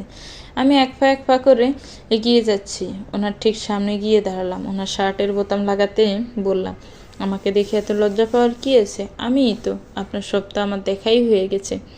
উনি আমার হাতটা ধরে গম্ভীর গলায় বললেন, বাচ্চার মতোই থাকো, একদম বড় হওয়ার চেষ্টা করো না। তোমার শরীরের দাগগুলো তোমার নিজেরই করা, আমি তোমার মতো গাধা না। এতটুকু বোঝার মতো কমন সেন্স আমার আছে। আমার হাতের নখ এত বড় না যে তার আসর এত গভীরে হবে না। নেক্সট টাইম এমন ফাজলামও আমার সাথে করবে না। উনি আমার হাত ছেড়ে দিয়ে রুম থেকে বের হয়ে গেলেন। উফ, উনি এত চালাক কেন? একটু বোকা হলে কি হতো? উনি আমাকে বাচ্চা বললেন, আমি বাচ্চা? এর আগে ফুসতে ফুসতে রুম থেকে বের হয়ে এলাম। ভাইয়া সোফায় হাত পা চড়িয়ে বসে আছে, হয়তো মাত্রই অফিস থেকে এসেছে। আমি গিয়ে ভাইয়া চুল টেনে ধরলাম। ভাইয়া লাফিয়ে ওঠে। ভাইয়া রেগে বলে, এই তুই আমার বাসায় কি করছিস? 2 দিন না যেতেই শ্বশুরবাড়ি থেকে চলে এসেছিস। কই, ভাবলাম শাকচুন্নি বাসা থেকে বিদায় হয়েছে, শান্তিতে থাকবে, কিন্তু তা আর হলো কই। 2 দিন না যেতে শাকচুন্নি এসে হাজির। আচ্ছা, তোকে কি তোর শ্বশুরবাড়ি থেকে অর্ধসন্ধ দিয়ে বের করে দিয়েছে? আম্মু আম্মু দেখো, তোমার ছেলে আমাকে মারছে। কিচেন থেকে আম্মু চিৎকার করে বললে, এত বড় বড় 2টা ছেলে মেয়ে এখনো মারামারি করে। শাওনামি আসলে কিন্তু ভালো হবে না। এতদিন পরে মেয়েটা বাসায় এসেছে আর তুই জ্বালাচ্ছিস। তোকে কখন আমি মারলাম? তোরা মেয়েরা আসলেই ধান্দাবাজ, সব কিছুর পিছনেই একটা মোটিভ থাকে। তোরা কোনো কিছুই এমনি এমনি করিস না, তোদেরকে থাপড়ায় সোজা করা দরকার। আমি ভাইয়ার দিকে চোখ পাকিয়ে তাকা। ভাইয়া ব্যাককেল মার্কা হাসি দিয়ে বলেন, আমি তো কিছু বলিনি, তুই এই প্যাকেটটা রুদ্রকে দিয়ে দিস। কি আছে এটাতে? তোর জামাইরে জিজ্ঞেস করগা। প্যাকেটটা হাতে নিয়ে বিছানার উপর বসে আছি। উনি ওয়াশরুমে আছেন। প্যাকেটের ভিতর কি আছে সেটা আমি এখনও জানি না। প্যাকেটটা হাতে নিয়েই বসে আছি। হঠাৎই রুদ্র ভাইয়ার ফোন বেজে ওঠে। রুদ্র, আপনার ফোন বাজছে। ভিতর থেকে কোনো সারা শব্দ নেই। ফোন বাজতে বাজতে কেটে গেল। নতুন উদ্যমে আবার বাজতে শুরু করে। ফোনটা অনবরত ভেজেই চলেছে। আমি দ্বিধায় বকছি ফোনটা রিসিভ করব নাকি। রিসিভ করলে যদি উনি রাগ করেন। ফোনটা হাতে নিলাম। ফোনের স্ক্রিনে তাকাতেই চমকে উঠলাম। আমার দৃষ্টি ফোনেই আটকে গেছে। অরিনামটা দেখে বুকের ভিতর দক করে উঠল। আচমকা কেউ আমার হাত থেকে ফোনটা কেড়ে নিল। ভিতর থেকে কোনো সারা শব্দ নেই। ফোন বাজতে বাজতে কেটে গেল। নতুন উদ্যমে আবার ফোন বাজতে বাজতে শুরু করে। ফোনটা অনবরত বেজেই চলেছে। আমি দ্বিধায় বকছি ফোনটা রিসিভ করব নাকি। রিসিভ করলে যদি উনি রাগ করেন। ফোনটা হাতে নিলাম। ফোনের স্ক্রিনে তাকাতেই চমকে উঠলাম। আমার দৃষ্টি ফোনেই আটকে গেছে। অরিনামটা দেখেই বুকের ভিতর দক করে উঠল। আচমকা কেউ আমার হাত থেকে ফোনটা কেড়ে নিল। কারো রুক্ষ কণ্ঠ কর্ণগোচর হলো। সামনে তাকিয়ে দেখি রুদ্র ভাইয়া দাঁড়িয়ে আছে। চোখগুলো অসম্ভব লাল হয়ে আছে। কি সমস্যা তোমার? আমার পিছনে না লাগলে তোমার শান্তি লাগে না? আমার পিছনে লাগা ছাড়া তোমার আর কোনো কাজ নেই? কারো পার্সোনাল জিনিস ধরলে যা তার কাছে থেকে অনুমতি নিতে হয় সেটা জানো না? এই সিম্পল কার্টেসি কি তোমার মাঝে নেই? নেক্সট টাইম আমার কোনো জিনিস তুমি ছুবে না। I hate this. সরি, আমি বুঝতে পারিনি আপনি এতটা রেগে যাবেন। আমি আপনাকে ডেকেছিলাম, কিন্তু আপনি হয়তো শুনেননি। ফোনটা অনবরত ভিজেই চলেছিল। তাই তাই কি আমি তোমাকে আমার ফোন ধরার অনুমতি দিয়েছি? কি বুঝতে পারোনি? তুমি কি ছোট বাচ্চা নাকি অবুঝ শিশু? দুঃখিত, আর কখনোই আপনার জিনিস আমি ধরব না। আপনার জিনিসের ধারে কাছেও আমি যাব না। কথাগুলো বলে রুম থেকে বের হয়ে এলাম। রুদ্রের করা অপমানে মুহূর্তের মাঝে আমাকে ক্ষতবিক্ষত করে দিয়েছে। তীব্র আত্মসম্মানে ওনার কথাগুলো চুম্বকের মতো আঘাত করলো। এর আগে কখনো কেউ আমাকে এভাবে বলেনি। উনি না জেনেই এমন একটা জায়গায় আঘাত করলেন যার কোনো ক্ষমা হয় না, কোনো কিছুর বিনিময়েই না। আমি সৌদাস হাতে চলে এলাম।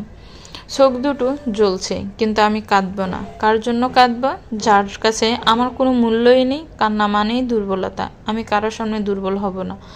ওনার সাথে কথাও বলবো না, ওনার জিনিস স্পর্শও করবো না। কথা বলবো যতটুকু না বললেই নয়, ঠিক ততটুকু। আমি আত্মসম্মানহীন নই, আমারও আত্মসম্মান আছে। মাথার ওপর বিশাল আকাশ, মিটিমিটি তারাই চেয়ে আছে আকাশটা। দমকা হওয়ায় আমার চুলগুলো এলোমেলো করে দিল। ঠিক তখনই আমার কাঁধে কেউ হাত রাখলো। আমি পিছনে ফিরে এক পলক তাকিয়ে চোখ ফিরিয়ে নিলাম। মন খারাপ? না, আমি জানি তোর মন খারাপ।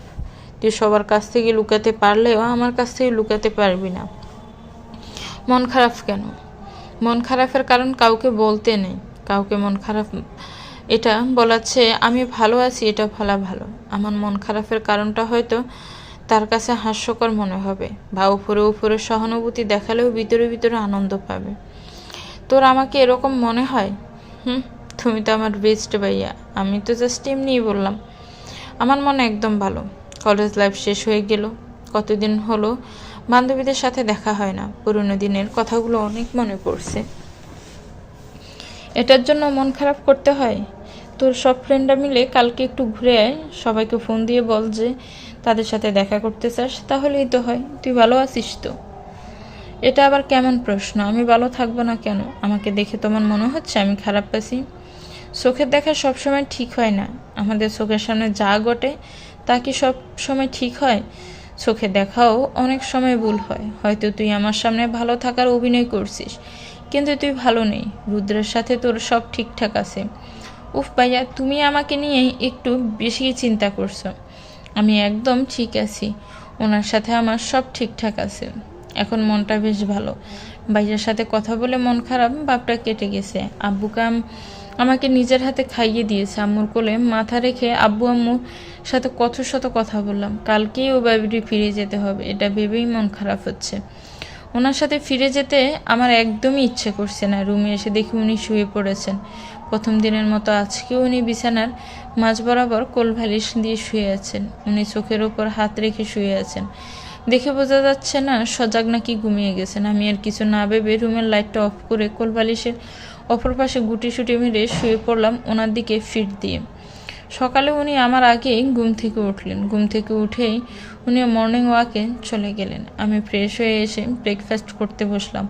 উনি ফিরে আসার আগেই আমাকে বাসা থেকে বের হয়ে যেতে হবে। আমি ওনার সাথে ওই বাসায় ফিরবো না। সত্যি বলতে আমি ওনার গাড়িতে উঠতে চাই না। ওনার কোনো জিনিস আমি ইউজ করতে চাই না। আমি নিজের আত্মসম্মান বিসর্জন দিয়ে তো ওনার সাথে যেতে পারি না। আম্মু, আমাকে একটু কলেজ যেতে হবে। কেন? আজকে সব ফ্রেন্ডরা একসাথ হওয়ার জন্য কলেজে আসছে, আমাকেও যেতে বলেছে। কখন যাবি? এই তো এখনই, ব্রেকফাস্ট করেই চলে যাব। একা একাই যাবি? হ্যাঁ। রুদ্রের সাথে গেলেই তো পারতি। ওনার সাথে গেলে দেরি হয়ে যাবে। আম্মু, আমি আসছি। ওনাকে তুমি বলে দিও আমি চলে গেছি। আমি মামুনিকে ফোন করে বলে দিব।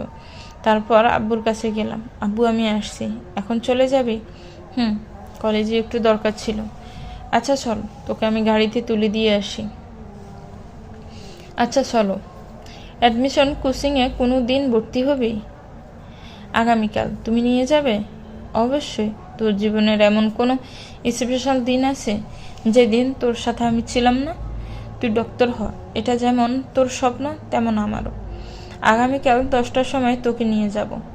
রেডি হয়ে থাকবি, আমি তোকে ওই বাসা থেকে নিয়ে যাব। আচ্ছা। আব্বু আমাকে একটা রিকশায় তুলে দিল। সাবধানে যাস আর নিজের খেয়াল রাখিস। তুমিও নিজের খেয়াল রেখো। কিছুক্ষণ আগে সেই পুরনো কলেজ এলাম। কতদিন পর কলেজে এলাম। কলেজ ক্যাম্পাসে পা রাখতেই মনে পড়ে গেল কত শত স্মৃতি।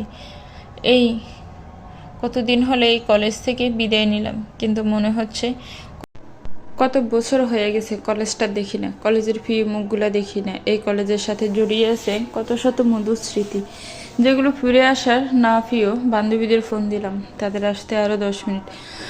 বান্দরগুলো অলওয়েজ লেট করে, এবারও যে ব্যতিক্রম হবে না এটা ভাবাই ভুল। সবাই আসলে একসাথে স্যারদের সাথে দেখা করতে যাব। হাঁটতে হাঁটতে কলেজের পিছনের দিকে চলে এলাম। এদিকটায় বেশি মানুষজন আসে না। টিফিন টাইমে একটু একটু মানুষের আনাগোনা হয়। হঠাৎই ওড়নায় টান পড়ে, পিছন ফিরে দেখি এনাম ভাইয়া আমার ওড়না টেনে ধরেছে। এই ছেলেটা যেদিন থেকে কলেজে ভর্তি হয়েছি সেদিন থেকে বিরক্ত করে যাচ্ছে, কিন্তু আজকে তো ওড়না টেনে ধরেছে। হঠাৎই জুড়ে ওড়নাটা টান দিলাম।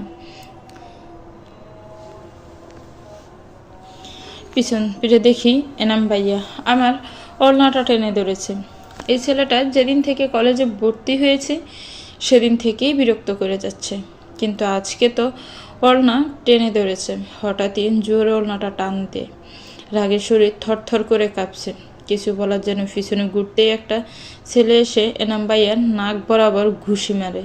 সাথে সাথে এনাম ভাইয়া ছিটকে পড়ে যায়। আমার ঠিক সামনে দাঁড়িয়ে আছে সুঠাম দেখি এক পুরুষ। ছেলেটা গিয়ে এনাম ভাইয়াকে এলোপাতাড়ি মারতে শুরু করে। ইতিমধ্যে অনেকেই এখানে এসে ভিড় করেছে। ছেলেটা এনাম ভাইয়াকে টেনে তুলে কানে কানে যেন কি বলল, তারপর বেশ গম্ভীর গলায় বলল, তোকে যেন আমি আর এই কলেজের আশেপাশে না দেখি। এনাম ভাইয়া ছাড়া থেকে পাওয়া মাত্রই দৌড়ে চলে এলাম। আমি দ্বিধায় ভুগছি, ওনাকে ধন্যবাদ দিব নাকি চলে যাব। চলে গেলে এটা অভদ্রতা হবে। আমি ভদ্রতার খাতিরে এগিয়ে গেলাম। ধন্যবাদ ভাইয়া। ছেলেটা পিছন ফিরে তাকালো। এতক্ষণে আমি ছেলেটার মুখ দেখতে পেলাম। এত ফর্সা না, তবে মোটামুটি ফর্সা। সবাই তো আর ওনার মতো সাদা বিলেই হবে না, তবে ওনার সাথে এই ভাইয়াটার একটা মিল আছে। দুজনেরই কপালের একটা কাছে কাটা। It's okay. উনি আর কিছু বলতে পারলেন না। তার আগে ওনাকে কেউ পিছন থেকে ডেকে উঠল।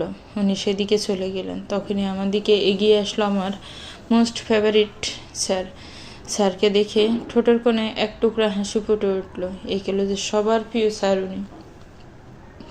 ওনার প্রতি কোনোদিন কোনো স্টুডেন্টদের অভিযোগ ছিল না, কারণ উনি কখনো অভিযোগ করার সুযোগই রাখেন না। সব স্টুডেন্টের সাথে বন্ধুর মতো মিশেন। স্টুডেন্টরাও স্যারের সাথে সব কিছু শেয়ার করতো। আমার মতে উনি একজন চমৎকার ব্যক্তি। ওনার মতো স্যার পাওয়া ভাগ্যের ব্যাপার। স্যার বেশ অভিমানী গলায় বললেন, আমি তোমার ওপর ভীষণ রাগ করে আছি। একা একা বিয়ে করে ফেললা, আমাকে দাওয়াত দেওয়ার প্রয়োজন মনে করলে না। আমি কী বা বেশি খেতাম, 1 প্লেট পোলাও আর একটা রোস্টি না হয়ে খেতাম। স্যারের কথা শুনে আমার ঠোঁটের কোণের হাসিটা প্রশস্ত হলো। আমি বেশ শব্দ করে হেসে ফেললাম। উফ, এই হাসিটাই এতদিন মিস করছিলাম। কতদিন পর তোর এই হাসিটা দেখলাম। তোর ওপর কেউ বেশিক্ষণ রেগে থাকতে পারবে না। কারণ রাগ ভাঙানোর মহা ঔষধ হচ্ছে তোর এই হাসি। ধর, তোর ওপর কেউ ভয়ঙ্কর রেগে আছে, তুই শুধু এই ব্যক্তির সামনে দাঁড়িয়ে হেসে দিবি, দেখবি রাগ গলে জল হয়ে গেছে। প্লিজ স্যার, রাগ করবেন না। আমি নিজেও জানতাম না ওই দিন আমার বিয়ে ছিল। অন্য কাউকে না বললে আপনাকে নিশ্চিত বলতাম। পরে নিশ্চয়ই আব্বু আপনাকে বলেছে। তোর আব্বুই বলেছে। তোদের ম্যাডাম বলেছে তুই তোর হাজব্যান্ডকে নিয়ে আমাদের বাসায় যেতে। আমি রেগে নেই। তোর এই হাসি দেখার পর কি আর রেগে থাকা যায়? একদম ঠিক বলেছেন স্যার। এই মাইয়া হাসি দিয়া মানুষের রাগ ভাঙাই ফেলে। বিয়ের পর যদি জামাই রাগ করেন, জামাইয়ের সামনে দাঁড়াইয়া শুধু 32টা দাঁত বের করে বেটকাইব, তাহলে রাগ গলে জল হয়ে যাবে। কথাগুলো কর্ণগোচর হতেই দ্রুত পিছন ফিরে তাকায়। আমার ঠিক পিছনে দাঁড়িয়েছে আমার পুরো বেস্ট ফ্রেন্ড সার্কেল। স্যারের সাথে আর কিছুক্ষণ কথা বলে কলেজ থেকে বের হয়ে যায়। আমাদের প্ল্যান আজকে সারাদিন ঘোরাঘুরি করা। বাসায় আসতে আসতে সন্ধ্যা হয়ে গেল। আজকে সারাটা দিন অন্যরকম কেটেছে। ওরা কেউ জানে না বিয়ের ব্যাপারটা। আমিও আর ভুলিনি যে বিয়েটার কোনো মূল্য নেই। সেই বিয়েটা জনে বলে বাড়ানো তো কোনো মানে হয় না। কলিং বেল বাজতে মামুনি এসে দরজা খুলে দিল।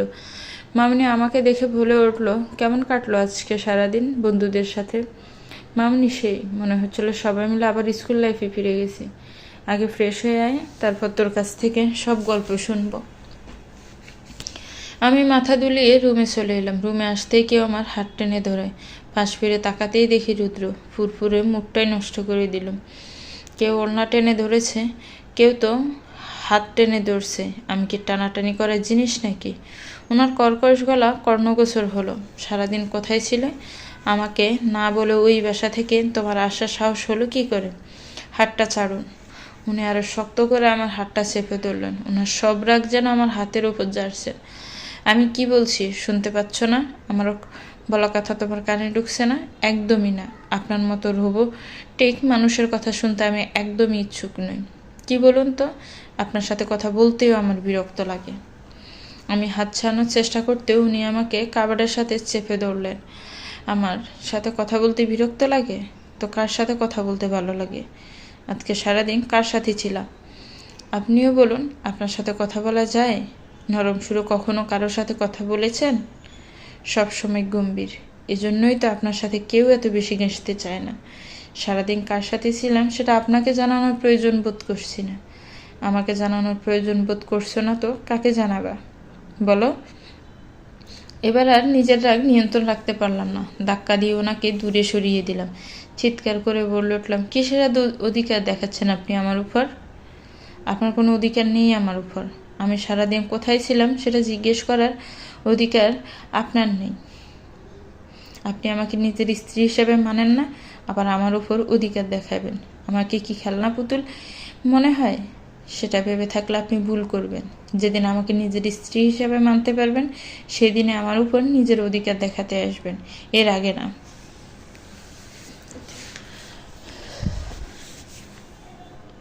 আর এক মুহূর্ত দাঁড়িয়ে না থেকে সোজা ওয়াশরুমে চলে এলাম।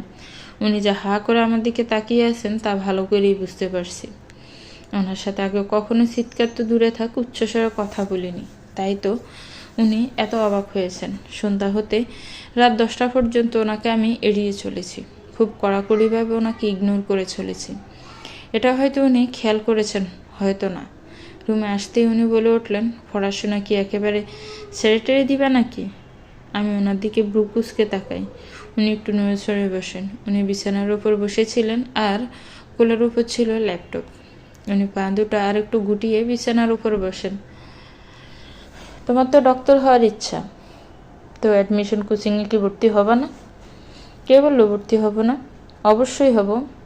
আগামীকাল আব্বু আসবে, আব্বুর সাথে যাব ভর্তি হতে। আমি তো ভর্তি করিয়ে দিতাম। তার কোনো দরকার নেই। আমার জন্য আপনার অতি মূল্যবান সময় নষ্ট করতে হবে না।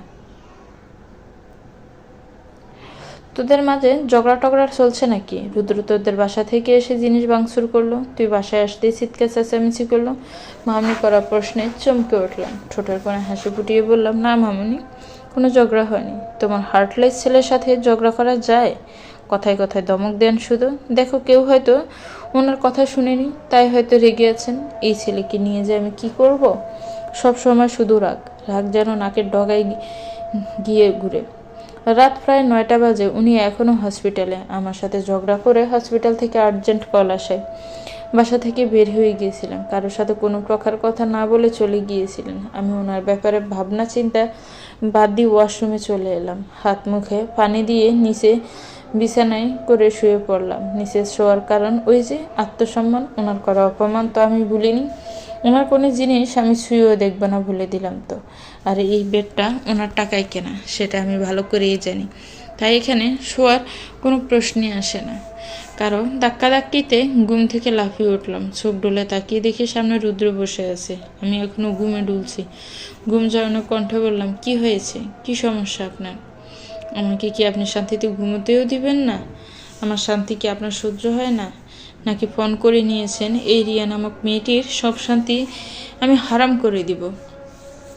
তোমার ফালতু কথা বন্ধ করো, সবসময় আজে বাজে কথা। আমার প্রশ্ন করা উচিত, কি সমস্যা তোমার? নিচে ঘুমিয়েছো কেন? এত বড় বিছানা পড়ে থাকতে নিচে কেন ঘুমিয়েছো? নাকি নিচে ঘুমিয়ে অসুস্থ হয়ে সবাইকে বলতে চাও আমি তোমার উপর অত্যাচার করি? তোমাকে ফ্লোরে ঘুমাতে দে। যাও, উপরে গিয়ে ঘুমাও। একদম না, আমি আপনার বিছানায় কিছুতেই ঘুমাবো না। আমি কথা দিয়ে কথার খেলাফ করি না। আমি বলেছিলাম না আপনার জিনিস ছুব না, তাই আপনার বিছানায় আমি ঘুমাবো না। কথাগুলো বলে দপাস করে শুয়ে পড়লাম। প্রচুর ঘুম পাচ্ছে, চোখ খুলে রাখা দেয়। উনি কিছু একটা ভাবছেন। আচমকা আমার হাত দুটো নিজের হাতের মুঠোয় পুড়ে নিলেন। তারপর ঝিনঝিনের কণ্ঠে বললেন, ওই দিনের ঘটনার জন্য আই এম সরি। তোমার সাথে খারাপ ব্যবহার করার কোনো ইন্টেনশন আমার ছিল না। তুমি তো জানোই, অন্য কেউ আমার জিনিস ধরুক সেটা আমার পছন্দ না। হসপিটালে একটা বিষয় নিয়ে ঝামেলা হচ্ছিল, তাই আগে থেকেই রেগেছিলাম। ঝামেলাটা সিনিয়রদের সাথে হওয়ায় তাদের কিছু বলতে পারছিলাম না। রাগ প্রকাশ না করতে পারায় রাগ বেড়েই চলেছিল। তার মাঝে তোমার হাতে আমার ফোন দেখে রাগ হয়। সব রাগটাই তোমার উপর উগড়ে দিই। সরি। ওনার আর কোনো কথা আমার কর্ণগুহর পৌঁছালো না। আমার চোখের পাতায় ভোর করলো ঘুম। মুহূর্তের মাঝে ঘুমে তলিয়ে গেলাম। সকালে ঘুম থেকে উঠে নিজেকে বিছানায় আবিষ্কার করি। আমার আর বুঝতে বাকি থাকে না উনিই আমাকে বিছানায় নিয়ে এসেছেন। আমি একটা তপ্তশ্বাস ছাড়লাম। এত সহজতা আমি ওনাকে ক্ষমা করব না? একদমই না। জ্বালিয়ে পুড়িয়ে ছাই করে দিয়ে ক্ষমা করব। বিছানার এক পাশটা খালি। ঘড়ির কাঁটায় ঠিক ঠিক 6:30। এই সময়টা ওনাকে বিছানায় পাওয়া ভাগ্যের ব্যাপার। উনি তো সেই 5:30টায় ঘুম থেকে ওঠেন। এখন হয়তো উনি এক্সারসাইজ করছেন। আমি হাত দিয়ে এলোমেলো হয়ে পড়ে থাকা চুলগুলো খোপা করে নিলাম। পা বাড়ালাম ওয়াশরুমের দিকে। ফ্রেশ হয়ে সোজা কিচেনে চলে এলাম।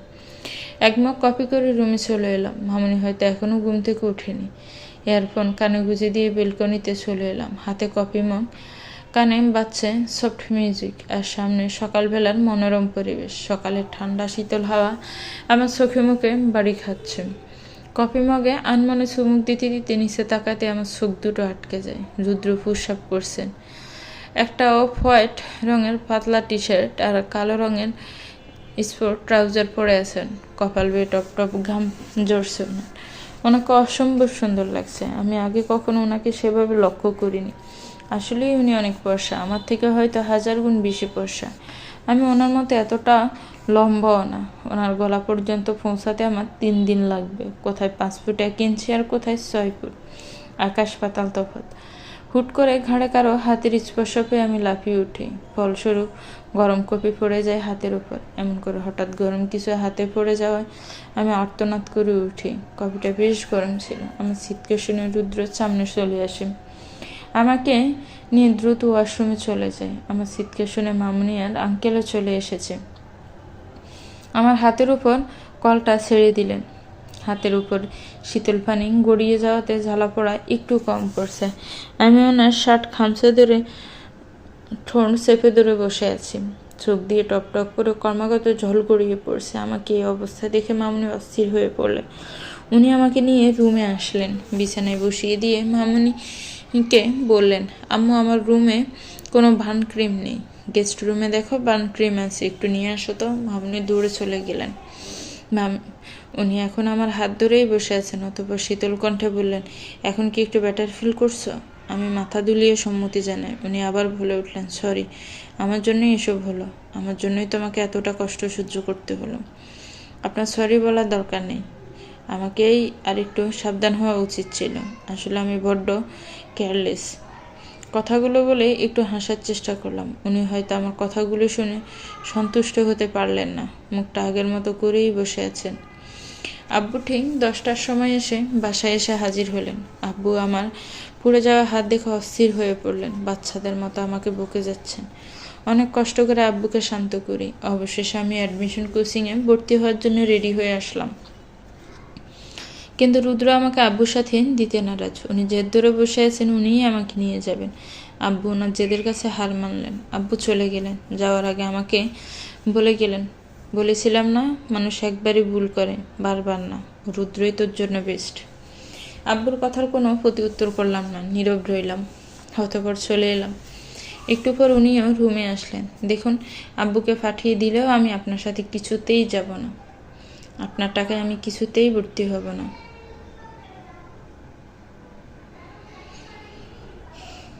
তুমি কেন ওই দিনের কথাটা নিয়ে এখনো পড়ে আছো? সরি বললাম তো অনেকবার। পুরো বিষয়টা তোমার কাছে এক্সপ্লেনও তো করলাম। আমার টাকায় ভর্তি হবে না তো তোমার বাবার টাকায় ভর্তি হবে? বিয়ের পরেও নিজের বাবার কাছ থেকে টাকা নিতে লজ্জা করবে না? আমার একটা মান সম্মান আছে। আমি তো এইভাবে তোমার ভর্তির টাকা তোমার বাবাকে দেওয়ার সুযোগ দিতে পারি না। আমার হয়তো এতটাও খারাপ অবস্থা না যে সামান্য কয়েকটা ভর্তির টাকাও তোমার বাবার কাছ থেকে নিতে হবে। আমি আগেও বলছি, এখনও বলছি, আমি নিজের দায়িত্ব নিয়ে কখনো হেলাফেলা করি না। উনি ওয়াশরুমে চলে গেলেন। আমি মাথা নিচু করে দাঁড়িয়ে আছি। আমি শুধুই ওনার কাছে দায়িত্বের জন্যই উনি এসব করছেন। দেখো রিয়া, সবসময় জেদ ভালো লাগে না। তুমি আমার সাথে যাবে, এটাই ফাইনাল। আমি আপনার সাথে যাব না, কিছুতেই না। আমি কোচিংয়ে ভর্তিই হব না। উনি আমার দিকে 2 পা এগিয়ে আসলেন। আমি 2 পা পিছিয়ে গেলাম। উনি আমার বাহু দুটো শক্ত করে চেপে ধরলেন, দাঁতের জেদ চেপে বললেন, এই মেয়ে, তোমার কিসের এত জেদ? পুচকি একটা মেয়ে, তুমি জানো আমি কখনো কাউকে সরি বলি নাই? আর তোমাকে এখন পর্যন্ত কতবার সরি বলেছি তার হিসাব নেই। তুমি জেদি হয়ে থাকো, তাহলে আমিও জেদি। আমার জেদ তোমার থেকে কোনো অংশে কম নয়। স্বেচ্ছায় কোনো জিনিস পাওয়া থেকে কষ্ট করে আদায় করে পাওয়া জিনিসের অনুভূতিই অন্যরকম। উনি পট করে আমাকে কোলে তুলে নিলেন। আমি চমকে ওনার শার্ট খামচে ধরলাম। আমি ওনার দিকে তাকিয়ে চোখ রাঙিয়ে বললাম, আপনি আমাকে কোলে তুলে নিলেন কেন? নামান আমাকে, আমি কিন্তু চিৎকার করব।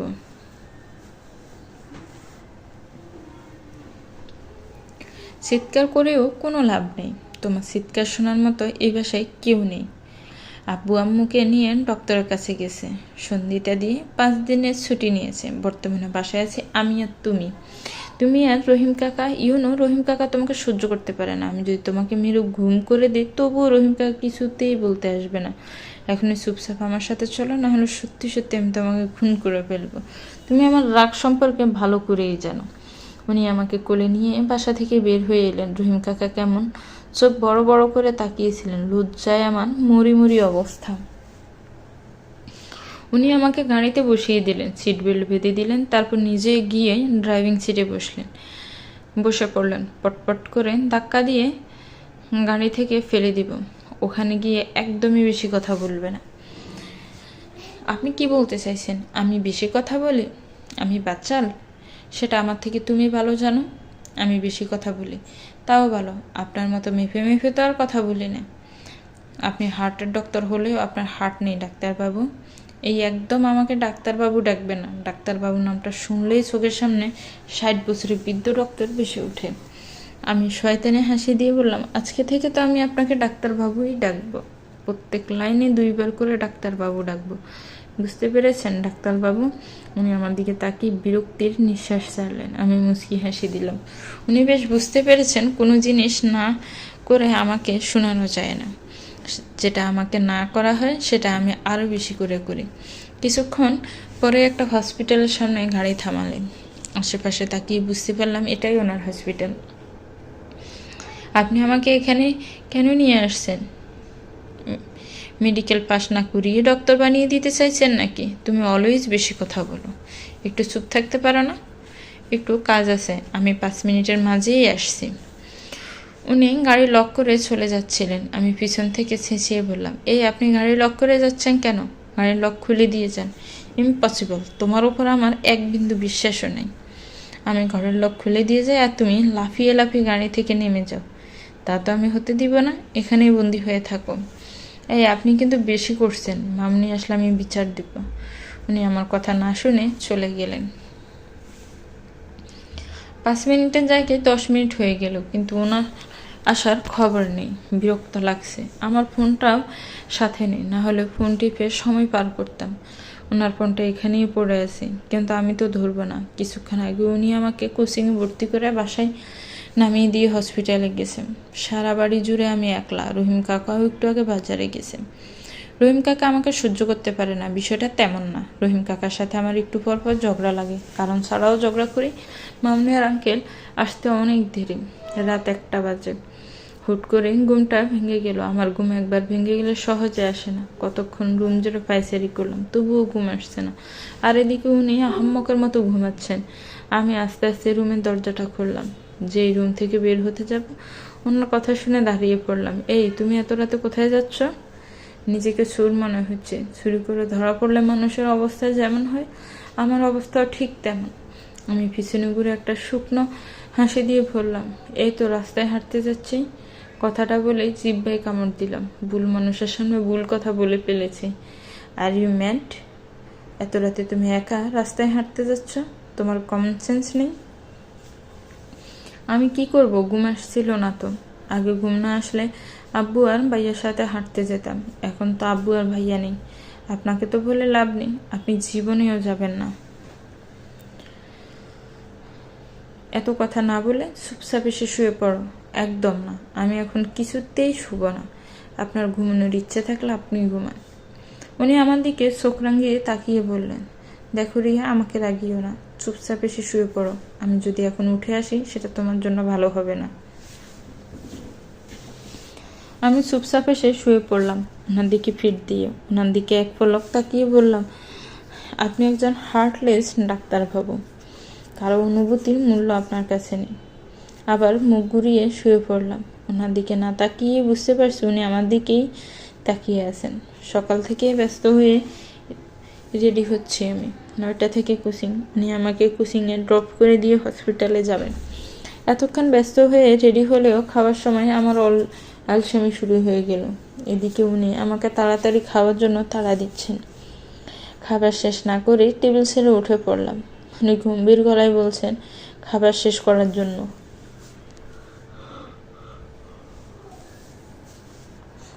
আমি ওনার কথা পাত্তা না দিয়ে বাসা থেকে বের হয়ে গাড়িতে এসে বসলাম। একটু পর উনিও আসলেন, এসে লেকচার দেওয়া শুরু করলেন। আমি ওনার কথা পাত্তা না দিয়ে বাইরের দিকে তাকিয়ে আছি। কিছুক্ষণ পরে ঘাড়ে দাঁড় করালেন। আমি নামতে যাব, উনি থামিয়ে দিলেন। আমি চাই না তুমি আমাদের বিয়ের ব্যাপারটা কাউকে বলো। কাউকে বলবে না যে তুমি আমার স্ত্রী। আমি ওনাকে থামিয়ে দিয়ে বললাম, আপনাকে এত টেনশন করতে হবে না। আমি কাউকে বলবো না আমাদের বিয়ের ব্যাপার। আমি সুবিধাবাদী মেয়ে না, আর না আত্মসম্মানহীন যে আমাকে পরিচয় দিতে চায় না তার কাছ থেকে জোর করে নিজের পরিচয় আদায় করে নিব। তুমি তো আমাকে কথাটা সম্পূর্ণ করতে দিবে। অর্ধেক কথা শুনে এর উল্টো মানে বের করছো। আমি কোনো উল্টো মানে বের করছি না। আমি নামক বোঝা আপনাকে বেশি দিন আর বইতে হবে না। আপনাকে খুব তাড়াতাড়ি আমি নামক দায়িত্ব থেকে মুক্তি দিয়ে দিব। তো ভিউয়ার্স, গল্পটা কেমন হয়েছে একটু কমেন্টস করে জানাবেন। গল্পটার পরবর্তী পার্ট খুব শীঘ্রই আসবে। গল্পটা ভালো লাগলে একটি লাইক করবেন, গল্পটাকে শেয়ার করবেন, আর আমার চ্যানেলটাকে প্লিজ সাবস্ক্রাইব করবেন। যারা অলরেডি সাবস্ক্রাইব করে রেখেছেন তাদেরকে অনেক অনেক ধন্যবাদ। ভালো থাকবেন, সুস্থ থাকবেন, আমার চ্যানেলের সাথেই থাকবেন। আল্লাহ হাফিজ।